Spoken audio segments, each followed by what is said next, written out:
नमस्कार दोस्तों, Khan education hub में आपका स्वागत है। आज हम बात करेंगे इंडियन पॉलिटी की। इंडियन पॉलिटी इंटरिम गवर्नमेंट, आंतरिक सरकार के बारे में। जैसा कि हम जानते हैं कि संविधान सभा की प्रथम बैठक जो हुई थी वो 9 दिसंबर 1946 को हुई थी। संविधान सभा की प्रथम बैठक 9 दिसंबर 1946 को हुई थी और संविधान सभा के प्रथम अस्थायी अध्यक्ष जो थे वो डॉक्टर सच्चिदानंद सिन्हा थे। संविधान सभा के प्रथम अस्थायी अध्यक्ष डॉक्टर सच्चिदानंद सिन्हा थे। सच्चिदानंद सिन्हा को बनाया गया और इसके लिए फ्रेंच मॉडल तैयार किया गया। एक फ्रेंच मॉडल, फ्रेंच से लिया हुआ मॉडल तैयार किया गया। फ्रेंच मॉडल में ये होता है कि चुनाव करके नहीं, एज को देखते हुए अध्यक्ष बनाए जाते हैं। अगर आप सीनियर सिटीजन हैं तो उस हिसाब से आपको कितना तजुर्बा है उस चीज़ को देखते हुए अध्यक्ष बनाया जाता है। तो फ्रेंच मॉडल को देखते हुए अध्यक्ष बनाए जाते हैं। संविधान सभा की जो दूसरी बैठक हुई थी वो दोस्तों, संविधान सभा की जो दूसरी बैठक हुई वो हुई आपकी, संविधान सभा की दूसरी बैठक जो हुई वो आपकी 11 दिसंबर 1946 को, और पहली कब हुई थी? 9 दिसंबर 1946 को। ठीक है, 9 दिसंबर 1946 को हुई थी। और इस बैठक में संविधान सभा के स्थायी अध्यक्ष किसे बनाया गया? डॉक्टर राजेंद्र प्रसाद बनाए गए। इसमें जो दूसरी बैठक 11 दिसंबर 1946 को हुई तो इसमें स्थायी अध्यक्ष डॉक्टर राजेंद्र प्रसाद को बनाया गया। ठीक है, अब हम आगे बात करते हैं, आगे बात करेंगे। Just a moment.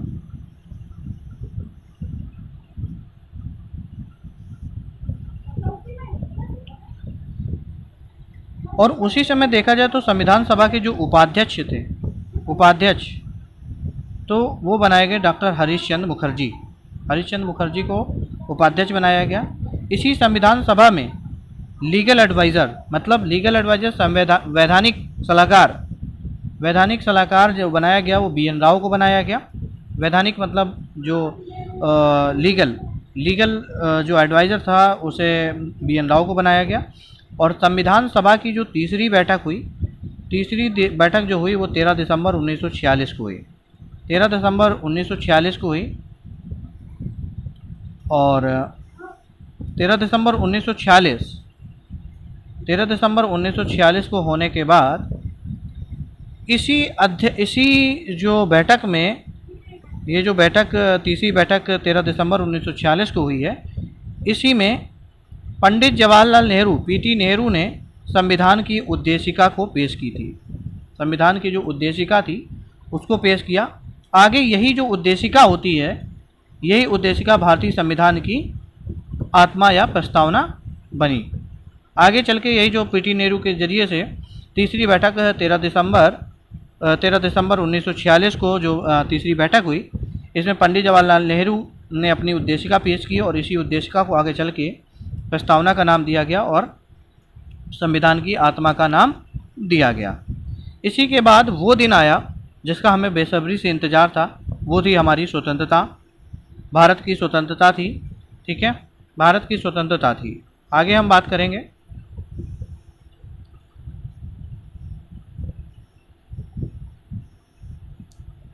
वो दिन था 20 फरवरी 1947 का। 20 फरवरी 1947 का दिन था को भारत की स्वतंत्रता की घोषणा की गई। अभी भारत आज़ाद नहीं हुआ, उसे स्वतंत्रता नहीं मिली, लेकिन 20 फरवरी 1947 को भारतीय स्वतंत्रता की घोषणा कर दी गई थी। ये भारत को अब आज़ाद कर दिया जाएगा। ठीक है, इज दैट क्वाइट ओके? तो आगे हम बात करेंगे कि भारत की स्वतंत्रता की घोषणा जो की गई वो ब्रिटेन के प्रधानमंत्री उस समय हुआ करते थे, क्लीमेंट एटली। ब्रिटेन के प्रधानमंत्री क्लीमेंट एटली। तो क्लीमेंट एटली के द्वारा इसकी घोषणा की गई, के द्वारा ये जो क्लीमेंट एटली के द्वारा इनकी घोषणा की गई और कहा गया कि भारत को भारत को क्या कहा गया कि भारत को 30 जून 1947 से पहले आज़ाद कर दिया जाएगा। 30 जून 1947 से पहले क्या कर दिया जाएगा? स्वतंत्र कर दिया जाएगा। ठीक है, 30 जून 1947 से पहले भारत को आज़ाद कर दिया जाएगा। ठीक है, लेकिन इसके तहत बहुत बड़ी प्लानिंग थी। प्लानिंग ये थी कि भारत को आज़ाद तो करेंगे लेकिन बर्बाद करेंगे। ठीक है, आगे इसी घोषणा के समय भारत का वायसराय लॉर्ड वेवेल था। तो क्वेश्चन यहाँ से पुटअप हो सकता है कि भारत की जब स्वतंत्रता की घोषणा की गई तो उस समय भारत का वायसराय कौन था? तो भारत का वायसराय जो था वो लॉर्ड वेवेल था। लॉर्ड वेवेल कौन था? Lord Wavell. भारत की स्वतंत्रता के घोषणा के समय जो भारत का वायसराय था तो वो लॉर्ड वेवेल था। अच्छा, ठीक है, आगे चलते हैं। फिर आगे आया समय, कहाँ से आया? फरवरी के बाद। या फरवरी में भाई, फरवरी के किस डेट को? 20 फरवरी को ये घोषणा की जाती है कि भारत को आज़ाद कर दिया जाएगा। और अगले महीने मार्च के महीने पे मार्च 1947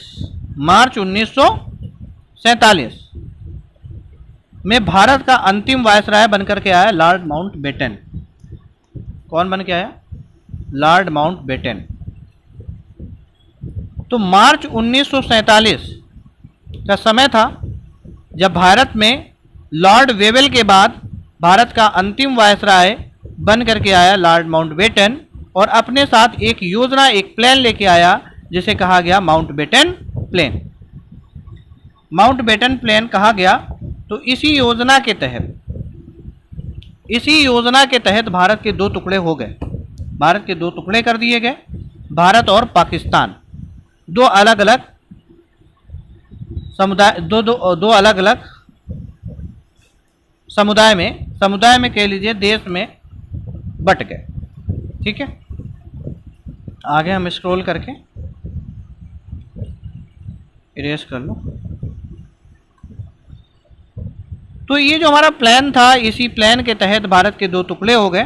भारत और पाकिस्तान में अलग अलग गवर्नर जनरल हो गए। कहा गया कि भारत और दोनों के अलग अलग गवर्नर जनरल होंगे और अपनी अपनी संविधान सभा होगी। वह दोनों में अलग अलग स्वतंत्र संविधान होंगे। ठीक है ना, संविधान सभा भी होगी और संविधान भी अलग अलग होंगे। जाहिर सी बात है कि ये बात कही गई थी कि किसी तरीके से इंडिया को दो टुकड़ों में डिवाइड कर दिया जाए, और कहा गया कि जब तक दोनों अपनी संविधान लागू नहीं कर देते तब तक भारत में ब्रिटेन का ही डोमेन कब्जा अधिकार रहेगा। ठीक है, बहुत चालाकी भरी चीज़ें थी, क्योंकि सोच रहे थे कि हमारा काम जब पूरा हो जाएगा तो हम यहाँ से तभी निकल लेंगे। ठीक है, और इनको मजबूरन ये चीज़ करना ही पड़ेगा।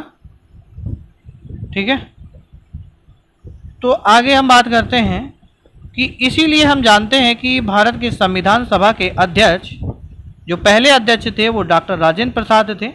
वह पाकिस्तान के संविधान सभा के अध्यक्ष मोहम्मद अली जिन्ना को बनाया गया। ठीक है, मोहम्मद अली जिन्ना को बनाया गया। फिर हम आगे बात करते हैं। मार्च के बाद जुलाई का समय आया। तो जुलाई में क्या कहा गया कि 4 जुलाई 1947 में ब्रिटेन में एक बिल पास किया गया।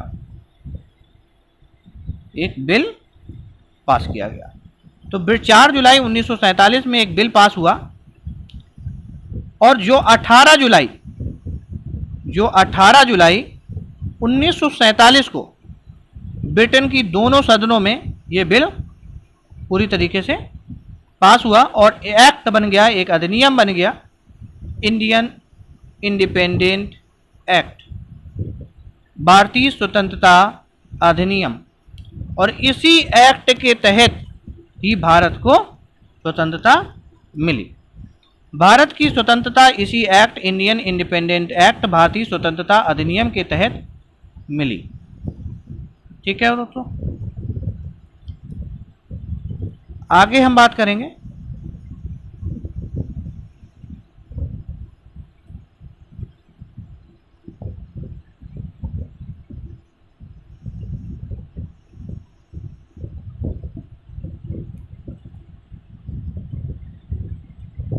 चार अगस्त 1947 की, 14 अगस्त 1947 से भारत को, पाकिस्तान को भारत से अलग कर दिया गया।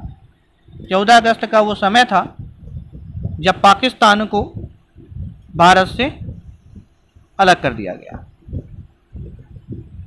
अलग करके एक डोमेन स्टेट बना दिया गया, एक डोमेन स्टेट, एक अलग राज्य बना दिया गया। इसके अगले ही दिन 15 अगस्त 1947 को आज़ादी मिली भारत को। भारत को आज़ादी मिल गई, तभी हमारा संविधान का भी विभाजन हुआ। हमारी जो संविधान सभा थी उसका भी डिवीज़न हो गया, division of the constituent assembly, जो डिकी बर्ड प्लान की तहत हुई। तो क्वेश्चन आ सकता है कि हमारी संविधान सभा का विभाजन किस प्लान के तहत हुआ, तो उसका आंसर रहेगा डिकी बर्ड प्लान। कौन सा plan? Dickie Bird plan. Dickie Bird plan के तहत हुआ। ओके, चलिए कोई बात नहीं, आगे बढ़ते हैं।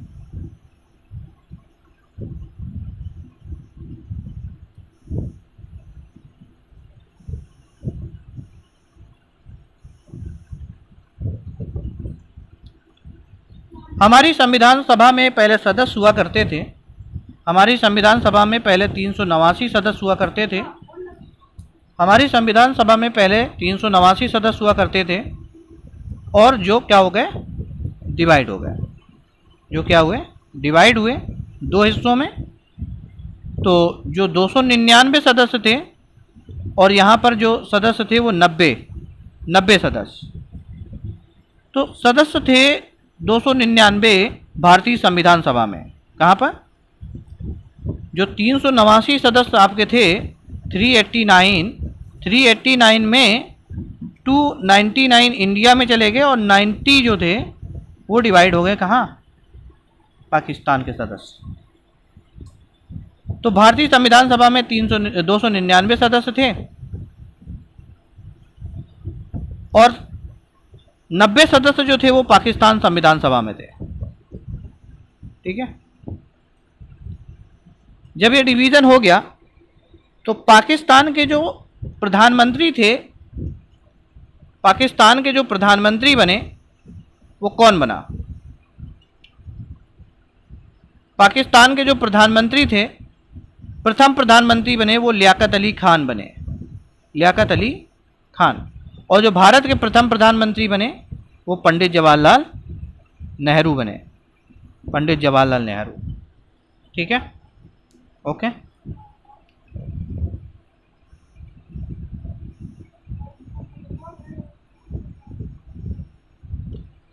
बात आती है 29 अगस्त 1947।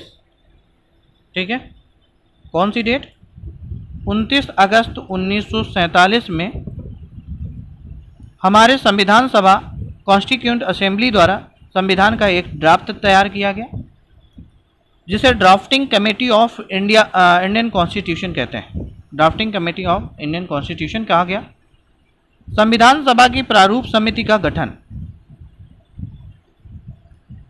मतलब 29 अगस्त 1947 में हमारी संविधान सभा, कॉन्स्टिट्यूएंट असेंबली द्वारा संविधान का एक ड्राफ्ट तैयार किया गया, जिसे drafting committee of Indian constitution या भारतीय संविधान की प्रारूप समिति कहते हैं। यह प्रारूप समिति का गठन उसी दिन हुआ। आइए,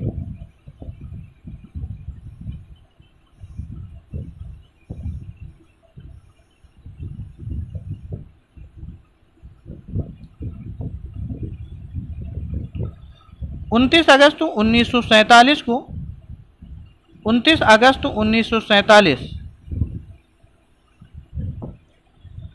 को भारतीय संविधान को प्रारूप समिति का गठन हुआ। अब क्वेश्चन आएगा कि प्रारूप समिति का गठन कब हुआ? तो 29 अगस्त 1947 को जब ड्राफ्टिंग कमेटी बनी। ड्राफ्टिंग कमेटी मतलब प्रारूप समिति का गठन हुआ, जिसमें 7 सदस्य हुआ करते थे।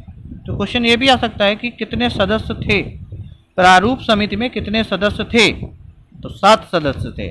प्रारूप समिति का अध्यक्ष कौन बना? डॉक्टर BR अम्बेडकर, भीमराव अम्बेडकर बने। ठीक है, डॉक्टर भीमराव अम्बेडकर।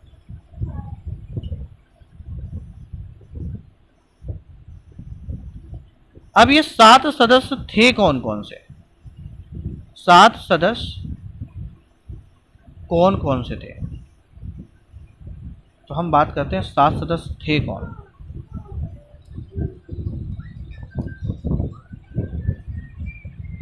सात सदस्य कौन कौन से थे? तो ये 7 सदस्य, पहले सदस्य थे आपके DP खेतान। डीपी खेतान कार्यकाल के दौरान मृत्यु होने के कारण इनकी जगह पे TT कृष्णाचारी बने। जो प्रारूप समिति के अध्यक्ष थे वो DP खेतान थे, जिनकी कार्यकाल के दौरान मृत्यु हो गई, तो उनकी जगह पर TT कृष्णाचारी बने। तो क्वेश्चन आ सकता है कि DP खेतान, प्रारूप समिति के अध्यक्ष DP खेतान की कार्यकाल के दौरान मृत्यु हो जाने के वजह से उनके स्थान पर कौन अध्यक्ष बना? तो TT कृष्णाचारी बने। ओके। VL मित्रा, दूसरे हैं VL मित्रा। VL मित्रा ये भी कार्यकाल के दौरान इन्होंने इस्तीफा दे दिया और इस्तीफा देने के वजह से इनकी जगह पर माधवराव बने। तो क्वेश्चन आएगा कि VL मित्रा ने प्रारूप समिति के अध्यक्षता से इस्तीफा दे दिया, तो उनकी जगह पर नए अध्यक्ष कौन बनाए गए? माधवराव बनाए गए। कौन बनाया गया? माधवराव बनाए गए। कोई बात। तीसरे थे KM मुंशी। KM मुंशी, ठीक है। तीसरे अध्यक्ष KM मुंशी बनाए गए। चौथे पे हम अभी आते हैं।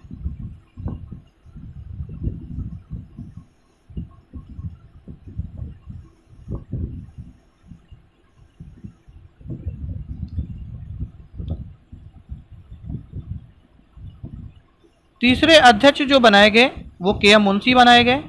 चौथे अध्यक्ष मोहम्मद सैदुल्लाह बनाए गए। पांचवें अध्यक्ष गोपाल स्वामी आयंगर बनाए गए और छठवें सदस्य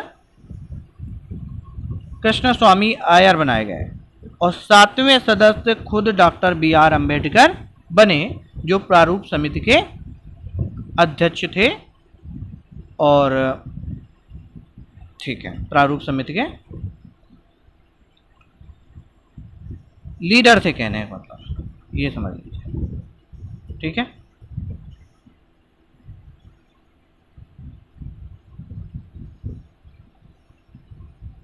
आगे आ जाए।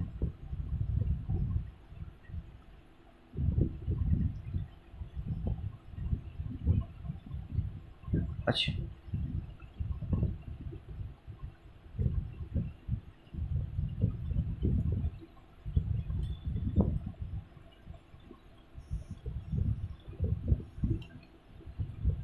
मेजर कमेटी ऑफ द, लिखा हुआ है मेजर कमेटी, संविधान सभा की प्रमुख समितियां, कुछ समितियां थीं, कमेटीज थीं, और उनके चेयरमैन कौन थे, अध्यक्ष कौन थे, उनके बारे में डिस्कशन करेंगे। ठीक है,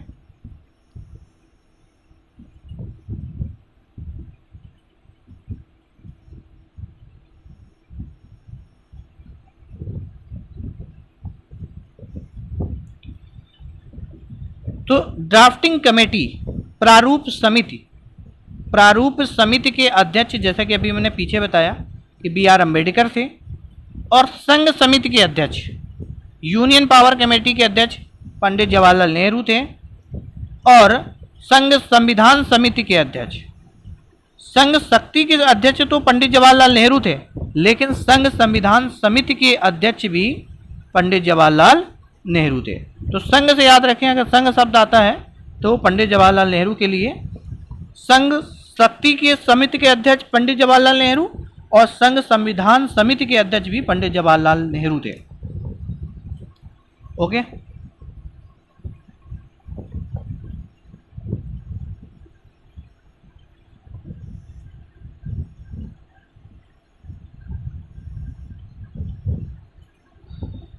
फिर बात करते हैं प्रांतीय संविधान समिति। प्रांतीय संविधान समिति के अध्यक्ष सरदार वल्लभ भाई पटेल। सरदार वल्लभ भाई पटेल थे प्रांतीय संविधान समिति के अध्यक्ष। और मूल अधिकार, ठीक, मूल अधिकार पर सलाह की समिति, मूल अधिकार पर सलाह की समिति के अध्यक्ष। मूल अधिकार मतलब adversity committee of the fundamental right. मूल अधिकार पे जो सलाह की समिति के अध्यक्ष जो थे वो सरदार वल्लभ भाई पटेल जी थे। तो सरदार वल्लभ भाई पटेल प्रांतीय संविधान समिति के अध्यक्ष भी थे और मूल अधिकार पर सलाह की समिति के अध्यक्ष भी थे। और अल्पसंख्यक समिति के अध्यक्ष भी डॉक्टर सरदार वल्लभ भाई पटेल थे।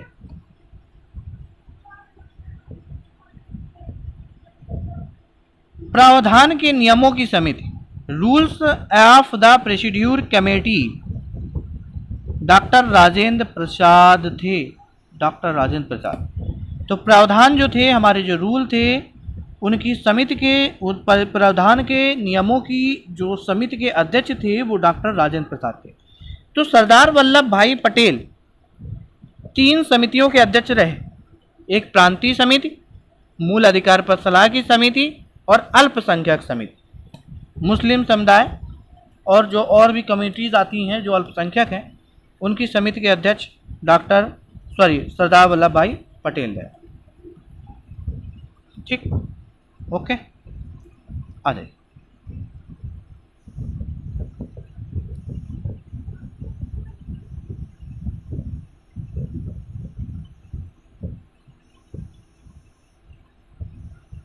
एक मिनट,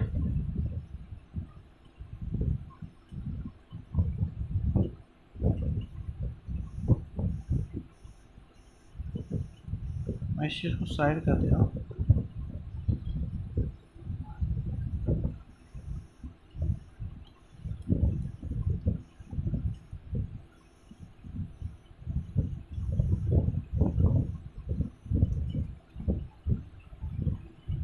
स्टेट कमेटी राज्य समिति के अध्यक्ष पंडित जवाहरलाल नेहरू थे। राज्य कमेटी के अध्यक्ष जो थे वो पंडित जवाहरलाल नेहरू थे। पीछे आ जाइए, आप यहाँ पे देख पा रहे होंगे कि पंडित जवाहरलाल नेहरू यहाँ पर संघ समिति के भी अध्यक्ष थे। यहाँ पर एक मिनट में मैं रेज कर दे रहा हूँ इस चीज़ को।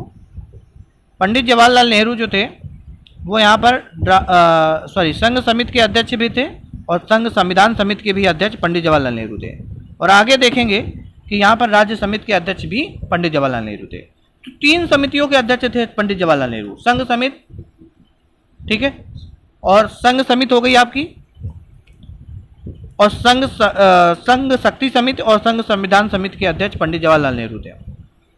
और यहाँ पर राज्य समिति के अध्यक्ष भी पंडित जवाहरलाल नेहरू हैं।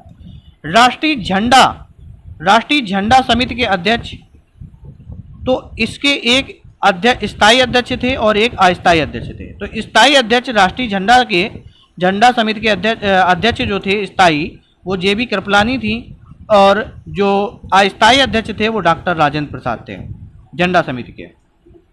ठीक, committee for the function of the constituent assembly, संविधान सभा में कार्यक्रम की समिति के जो अध्यक्ष थे, अगर संविधान सभा में कोई कार्यक्रम होगा तो उस समिति के अध्यक्ष जो थे वो जेबी मावलंकर थे। कौन थे? जेबी मावलंकर।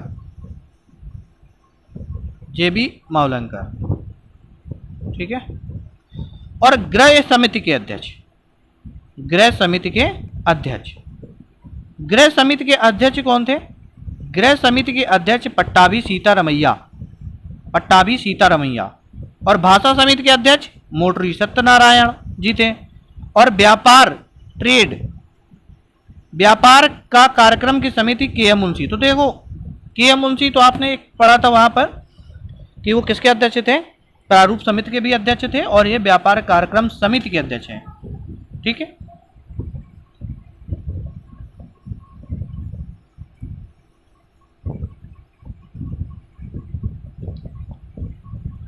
अब हम बात करेंगे आगे चल करके कि foreign source of the Indian constitution. ठीक है, भारतीय संविधान के विदेशी स्रोत, भारतीय संविधान के विदेशी स्रोत की भारतीय संविधान कहाँ कहाँ से एडॉप्ट किया गया, विदेशों में कहाँ कहाँ से लिया गया। जैसा कि हम जानते हैं दोस्तों कि हमारा संविधान 2 वर्ष 11 माह 18 दिन में बनके तैयार हुआ था और नोट वाली बात यह है कि 167 सत्र के बाद 64 लाख रुपए खर्च करने के बाद विदेशों के संविधान में जो जो सही लगा उसे पढ़ पढ़ करके एडॉप्ट कर लिया गया। हमने इस चीज में 64 लाख रुपए खर्च किया और विदेशों से जो जो मुझे सही लगा उसको मैंने अपने संविधान में एडॉप्ट कर लिया। ओके, तो ये कहानी थी। ठीक है, तो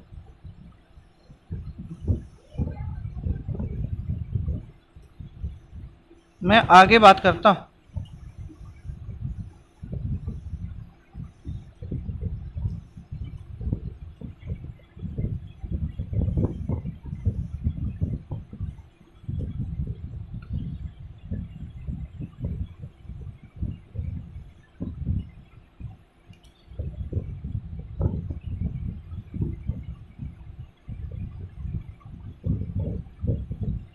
संविधान बनकर के तैयार हुआ 26 नवंबर 1949 को एडॉप्ट किया गया, जिसे हम संविधान दिवस के रूप में मनाते हैं। यही संविधान दिवस कॉन्स्टिट्यूशन डे को हम पहले लॉ डे या विधि डे के रूप में जानते थे। संविधान हमारा 26 नवंबर 1949 को एडॉप्ट कर लिया गया और जिसे हम संविधान दिवस के रूप में मनाते हैं। और यही जो हमारा संविधान दिवस था, पहले हम इसे लॉ डे, कानून डे, विधि दिवस के रूप में मनाया करते थे। लेकिन जब BR अम्बेडकर की जयंती 2016 में ही हम संविधान दिवस को संविधान दिवस के रूप में मनाते हैं। जो डॉक्टर BR अम्बेडकर की जयंती होती है, तो हम 2016 से इसे हम किसमें मनाने लगे, हम मनाने लगे इसे